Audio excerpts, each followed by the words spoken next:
July 8 എന്ന് കോഴിക്കോട് നിന്ന് യാത്ര പുറപ്പെട്ട ഒരു വാഹനമാണ്. കർണാടകയിലെ ശിരൂർ എന്ന് പറയുന്ന സ്ഥലത്ത് വെച്ച് വലിയ ഒരു അപകടം ഉണ്ടാവുകയാണ്.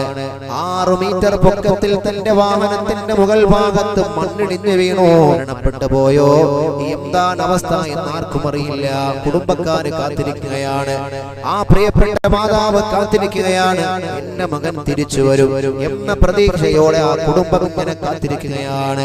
അല്ലാഹുവേ പടച്ചവനെ, അർജുൻ എന്ന് പറയുന്ന പ്രിയപ്പെട്ട സഹോദരനെ കുറിച്ചാണ് ഇന്ന് സോഷ്യൽ മീഡിയ മുഴുവനും ചർച്ച നടക്കുന്നത്. എല്ലാവരും ചർച്ച ചെയ്യുന്നത് ആ ഒരു വിഷയമാണ്. പടച്ചവനെ, നിനക്കറിയുമല്ലോ റബ്ബേ, ആ വാഹനം എവിടെയാണുള്ളത്, ആ മനുഷ്യൻ എവിടെയാണുള്ളത് എന്ന് നിനക്കറിയുമല്ലോ റബ്ബേ. പടച്ചവനെ, നീ തിരികെ നൽകണേ അല്ലാഹ്. നീ വിചാരിച്ചാൽ അത് നടക്കുമല്ലോ റബ്ബേ. പടച്ചവനെ, അപകടങ്ങളെ തൊട്ട് ഞങ്ങളെ കാക്കണേ അല്ലാഹ്. ഞങ്ങളും വാഹനത്തിലൂടെ സഞ്ചരിക്കുന്നവരാണ്, ഞങ്ങളുടെ മക്കളും വാഹനത്തിൽ സഞ്ചരിക്കുന്നവരാണ്. ഞങ്ങളുടെ മക്കള് രാവിലെ വീടിന്റെ മുമ്പിൽ സ്കൂൾ വാഹനം വന്നിട്ട് ഹോണടിക്കുമ്പോ ഉമ്മയോട് സലാം പറഞ്ഞ് വാപ്പയോട് സലാം പറഞ്ഞിട്ട് ആ വാഹനത്തിന്റെ ഉള്ളിൽ കയറിയിട്ട് ഞങ്ങളുടെ മക്കള് സഞ്ചരിച്ചു പോകുന്നുണ്ട് റബ്ബേ. അല്ലാഹുവേ, തിരിച്ചു വരുമെന്ന പ്രതീക്ഷയോടെയാണ് ഞങ്ങൾ അയക്കുന്നത്. അപകടത്തിൽ പെടുത്തല്ല റബ്ബേ.